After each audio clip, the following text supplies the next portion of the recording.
किस पे जिम्मेदारी डाली जाए? नहीं रहू, इसमें बुनियादी बात तो यह है कि वेस्ट को तो ब्लेम करना बुनियादी तौर पे एक शिकस्त खुरदार मस्क शुदा जहनीत का काम है। मैं कमजोर हूं, आप ताकतवर हैं, तो मुझे अपनी कमजोरी पे कंसंट्रेट करना चाहिए, so that you can not abuse my weakness. एक बात। दूसरी बात यह है कि वेस्ट, खासतौर पे अमेरिका की आप बात कर रहे हैं, ये तो वैसे जुमा 8 दिन की बात, आपकी तो सारी तारीख ही इस तरह, आपकी सारी तारीख एक दूसरे की गर्दनें काटने पर मुश्तमिल है। यहां मैं एक बात की वजाहत में अक्सर करता हूं कि भाई जब तारीख को देखो तो बगैर तस्सुब के देखो। आप लोग अगर तारीख को मस्क करेंगे, तारीख का कुछ नहीं बिगड़ेगा, वो आपको मस्क कर देगी। बगैर तस्सुब से देखने का नतीजा ये है कि आप दुरुस्त नताइज पे पहुंचेंगे और फिर शायद आप उसको रेक्टिफाई करने का भी सोच सकें। अगर आप अपनी कजी, अपनी कमजोरी, अपनी गलती, अपने जराइम, अपने गुनाह, अपनी हरकतें, अपनी परफॉर्मेंस ही नहीं मानने को तैयार, उसके इलाज की तो नौबत ही नहीं आएगी। आपकी टोटल हिस्ट्री, ये वेस्ट को गाली देना, वेस्ट को बुरा कहना, वो छोड़ें, वो तो हमारे राइवल्स हैं। मेरे और आपके दरमियान एक मुकाबला चल रहा है जो सदियों पर मुश्तमिल है। तो you are most welcome to do anything you want. हम कहते हैं वो जी साजिशें करते हैं, वो आपसे बेहतर दिमाग रखते हैं तो साजिशें करते हैं, आप कर लें। अब झूठ है ये बर्रे सगीर की तारीख उठा के देख लें, लॉर्ड क्लाइव के साथ 200-250 गोरा था, बाकी सारे हम ही लोग थे, हमारे ही बुजुर्ग थे। बक्सर की लड़ाई में शाह आलम सानी का इन्होंने जो हशर किया है, लड़ने वाला कौन था उसके खिलाफ? बाबर को किसने निकाला था फरगना से? उसके चचाओं ने। यहां के उसने किसकी गर्दन उतारी सबसे पहले? इब्राहिम लोदी की।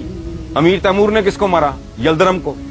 फिर तो बनु उमैया, बनु अब्बास, ये आपके हाथ से स्पेन गया। और फिर ये अप्रोच भी गलत है, स्पेन चला गया। स्पेन अब्बा आपकी बरी में लेके आए थे, आप ताकतवर थे उस वक्त, आप एक्सपैंड कर रहे थे। आज वो ताकतवर हैं, वो एक्सपैंड कर रहे हैं। जब आप अपना वर्ल्ड ऑर्डर, जब आप में सकत थी, दम था, जान थी, तो आप अपना वर्ल्ड ऑर्डर इंपोज कर रहे थे। आज वो कर रहे हैं, रोना किस बात का? उसको गाली मत दें, अपने गिरेबान में झांकें। हमारे पंजाबी में कहते हैं अपनी मंजी थले डांग फेरो, तो समझ आए। आपकी टोटल तारीख, यलदरम पूरे यूरोप को उसने आगे लगाया हुआ था। अमीर तैमूर साहब यहां से रवाना होते हैं, जाके उसका सत्यानाश कर देते हैं। मुगलों का दौर देख लें, कहते हैं जी अंग्रेज ने डिवाइड एंड रूल किया। किधर डिवाइड एंड रूल किया? अंग्रेज तो आया को जहांगीर के जमाने में गालिबन, please correct me if I am wrong, sir Thomas Roe वगैरह। उससे पहले जो आपस में एक दूसरे की गर्दनें काट रहे थे, उस वक्त आया जिस वक्त बाबर आया, और अंग्रेज जहांगीर के दौर में तकरीबन उस वक्त। ठीक है, अच्छा, उससे पहले जो मुगल शहजादे एक दूसरे की गर्दनें काट रहे थे, बाप को अंदर कर रहे थे, सगे भाई मार रहे थे, शेरशाह उनके साथ लड़ गया। ये टोटल पावर प्ले है, सदियों से चल रहा है। मोहम्मद बिन कासिम को खाल में सी के बुश ने भेजा था। उबैदा बिन जराह के साथ क्या हुआ था? आपके जितने जनरल्स हैं जिसको आप इतना ग्लोरीफाई करते हैं, कभी अपने बच्चों को पढ़ाएं, उनके अंजाम क्या हुए थे? इन लोगों के साथ क्या किया आपने? करने वाले कौन थे? अब ये कदम कदम पे साजिशें ढूंढना, उनमें कीड़े डालना और लोगों को बताना कि जी वी आर द बेस्ट। मुझे एक और बात बताएं आप लोग, ये यंगस्टर्स बैठे हैं, ये गद्दार पैदा करने का ठेका आपने क्यों लिया हुआ है? गद्दार आप में ही यहां क्यों पैदा होते रहे हैं, गोरों में क्यों नहीं हुए? उसकी वजह है रऊफ साहब, गद्दार एक खास कल्चर में पैदा होता है, जहां फर्द और रियासत का मुफाद इस तरह हो जाता है ना, वहां गद्दार पैदा नहीं होते। सर थॉमस रो ने जहांगीर में से उसके बेटे का उसने इलाज किया, वो ठीक हो गया। उसने इनाम के तौर पे कहा कि इसके बराबर, इसके वजन के बराबर, वो मोटा आदमी था, सोना तोल के इसको दो। उसने कहा कि बादशाह सलामत, मुझे सोना नहीं चाहिए, मेरी कौम को अपने मुल्क के साथ ट्रेड करने की इजाजत दे दें। आपके पास ये वफा 2007 में नहीं है। आपके लीडर्स स्विस बैंकों के केस भुगत रहे हैं। कोई करप्शन किंग कहलाता है, कोई करप्शन क्वीन कहलाती है। आपके साथ, आपके पास अपनी बदनसीबी पे गौर करें, ये कमिटमेंट 2007 में नहीं है।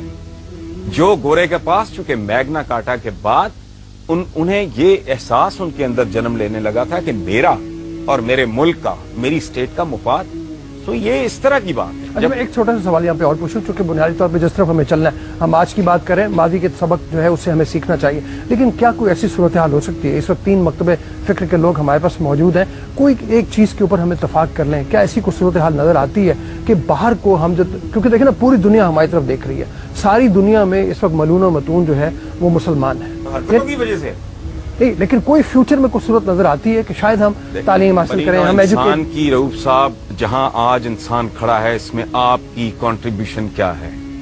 आपसे मुराद मेरी, हम की, हम सब की 1 अरब 40 करोड़ मुसलमानों की कंट्रीब्यूशन क्या है? ये एक पैम्पर नहीं दे सके बनी नौ इंसान को, ये बॉल पॉइंट नहीं दे सके, ये गाड़ी की विंड स्क्रीन साफ करने वाला वाइपर नहीं दे सके। 56-57 इतने लगभग मुसलमान मुल्क हैं, एक में भी जमहूरियत नहीं है, डूब मरो।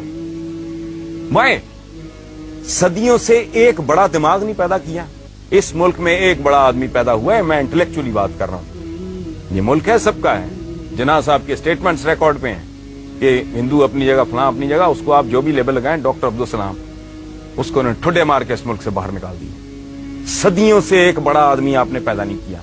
औकात ये है कि एक एवरेज लेवल का, एक आम सतह का दानिश्वर बात करता है क्लैश ऑफ सिविलाइजेशन, ये उसको सर पे बिठा लेते हैं और पूरी दुनिया में डिबेट पे शुरू हो जाती है। क्लैश ऑफ सिविलाइजेशन तो है ही नहीं, ये क्लैश ऑफ फेथ्स है। सिविलाइजेशन तो उनके पास है, आपके पास कौन सी सिविलाइजेशन है? बकरे में पानी इंजेक्ट करके उसका वजन बढ़ाने वाले, अपने बच्चों को नापाक, गंदा, खलीज दूध देने वाले,